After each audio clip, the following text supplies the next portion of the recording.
Всем салют! Біздер пирожки с капустой дайындайтын боламыз. Алдымен жылы сүтімізге қантымызды, дрожж, тұзымызды араластырып, одан кейін ерітілген сары майымызды саламыз.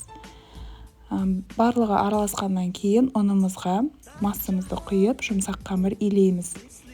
Иіні қанғанша илеп, оны бетін жауып, жылы жерге қойып қоямыз.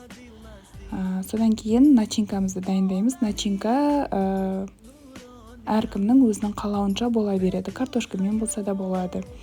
Менде капуста. Біздер капустамен жақсы көретін болғасын, әрине солай жасадым. Видеодағыдай турап аламыз барлығын.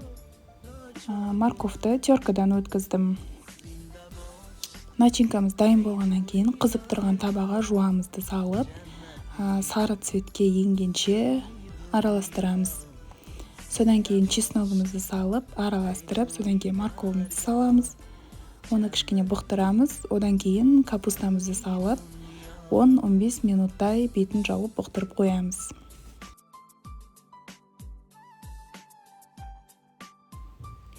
Содан кейін тұзымыз бен бұрышымызды дәміне қарай салып, араластырып, бетін жауып қоямыз.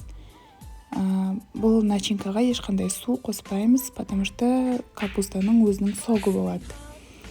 Дайын болған начинкамызды үлкендеу табаға салып, араластырамыз, чтобы аралары бәрі тез суысын деп.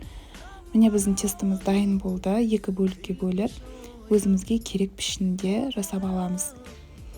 Начинкамызды ортасына салып, начинка шығып кетпейтіндей ортасын жабыстырамыз тестімізді.